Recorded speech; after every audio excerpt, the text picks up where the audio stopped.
Kanu arrests liquor smuggler in letter. St. Vincent-based Guyanese consider trip home. On Dubai photoshoot gets models deported and cameraman on the run from the police. I am Rico Bulford, and this is Uncut News. Latham-based businessman Lyndon Franklin was arrested yesterday for allegedly smuggling liquor into the nation from Brazil. According to Kanu and the GRA, they busted him unloading over 44 boxes of the undeclared liquor off of a truck at his home. However, the bust was only made after a tense standoff between Kanu agents and the businessmen. Video of the incident shows the man and officers exchanging swear words after Franklin refused to leash his dogs. At one point, an officer shot at one of the dogs in an attempt of scaring it off because he was scared of the approaching dog. Franklin is expected to be charged and placed before the Latham's Magistrate Court for breaches of the Customs Act. Today, Harman dismissed any expectations of the opposition participating in a COI into last year's elections as he continues to peddle the false belief that his party did actually win the elections. He went further to say that such a matter is actually for the courts to decide and not the COI. And in his opinion, up news to election petitions are exactly that. One of the petitions has already been thrown out by the High Court and is currently before the Court of Appeal. Chief Justice Roxanne George Wiltshire will, on April 26, decide on whether to dismiss the second petition that is largely based on the legality of the recount process by way of an order. But I'm pretty sure it's probably going to get thrown out because it probably makes just as much sense as the first one. Earlier this week, we reported on 35-year-old Wasim Ray Ramjatan, whose body was mistakenly identified by another family and buried 2 weeks ago.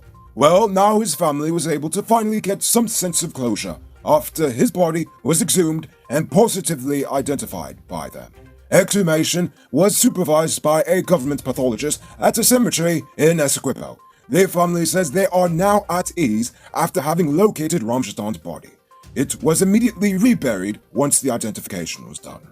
Our nation's honorary consul in St. Vincent, Nigel Russell, has indicated that 26 Guyanese on the island have expressed interest in returning home, temporarily, that is.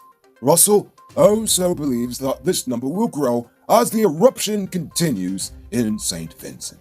While their government has indicated that it's ready to take them back, high ashfall at the airport in St. Vincent has forced them to cancel all air traffic in and out of the island.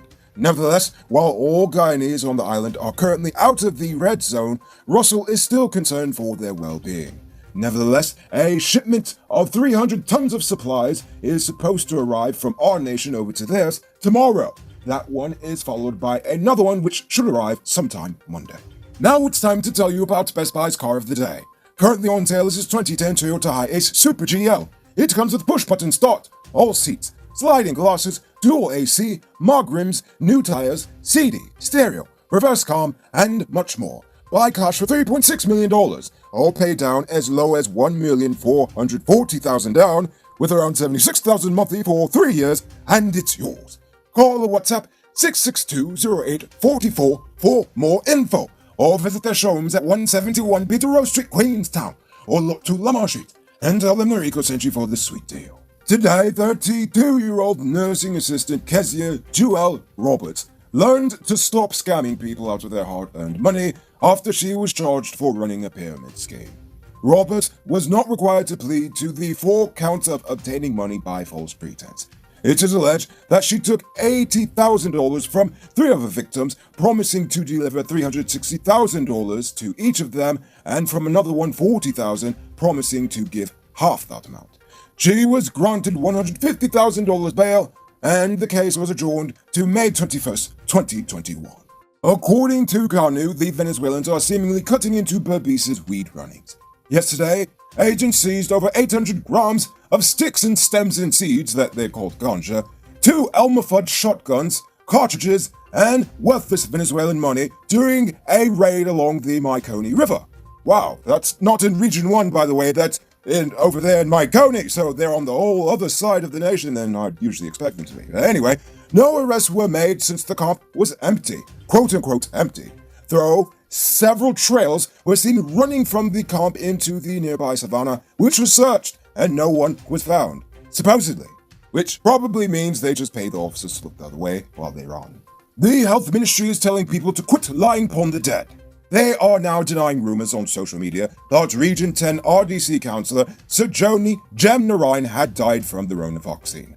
According to the health ministry, Narayan couldn't have died from the vaccine as she didn't even get one yet. They also added that, as of today, all adults across the nation are eligible to receive the vaccine. So if you want one, there is no excuse stopping you from getting it now.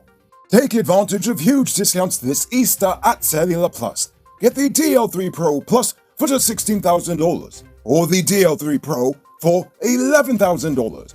With prices like these, even your pet could have a smartphone. Get this deal at Cellular Plus digital stores in the City Mall, Starbucks Square, Massey Providence, and Massey Turkine. Offer valid while stocks last, so don't miss out. It's now time for today's Rona Report.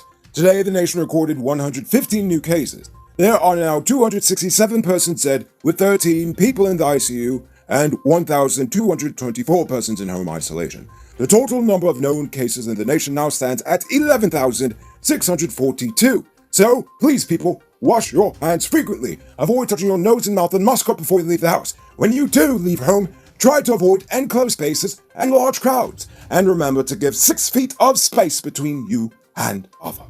Now, let's take a look at news in the region. Raul Castro says he will resign as the head of Cuba's Communist Party. He is expected to officially resign from his duties this weekend. His resignation heralds the end of the Castro era in Cuba, that has continued uninterrupted since 1959, when his older brother Fidel came to power before transferring his duties to Raul in 2006. In 2011, Raul Castro was officially elected the first secretary and was re-elected in 2016.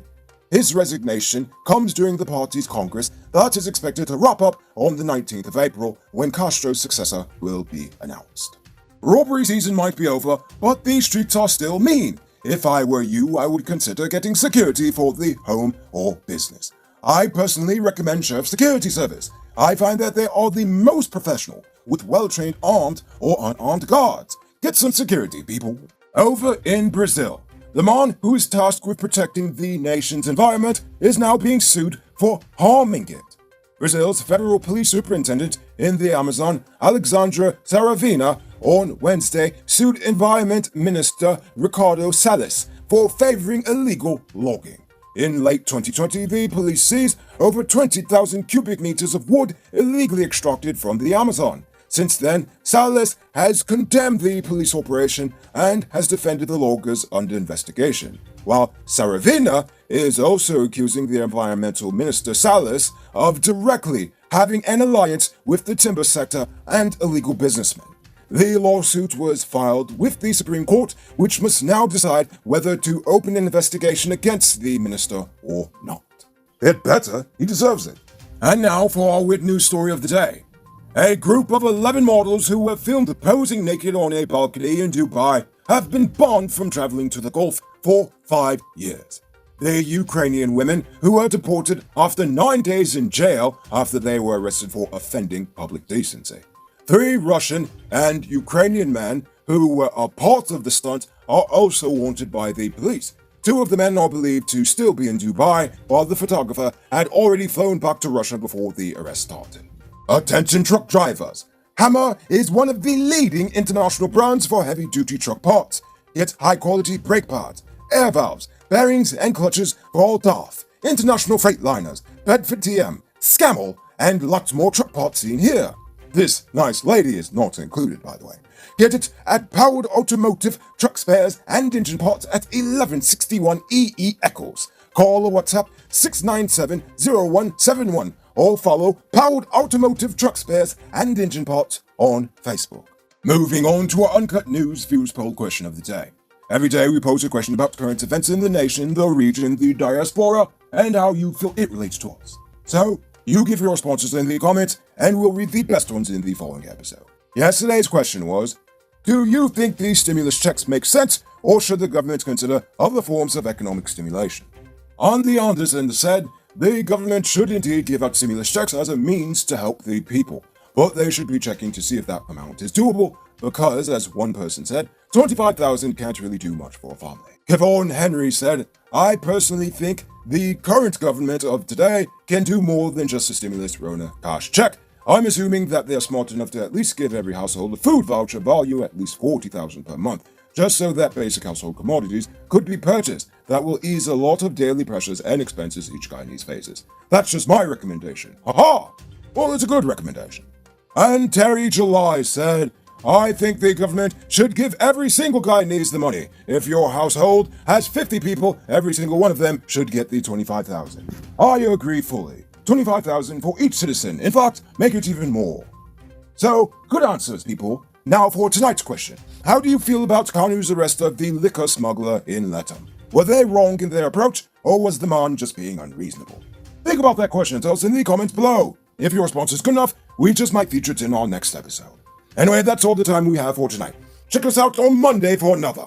Until then, I'm Rico Bullford saying, have a great weekend. And as always, don't drink and drive, or you'll end up on Monday's episode the hard way. Ha-ha! Good night, folks. Hey, Uncut News viewers, thanks for watching. You can subscribe by clicking on this button over here, or click over there for more news. You can also drop a comment to let me know if you've made it to the end of the video. Goodbye for now.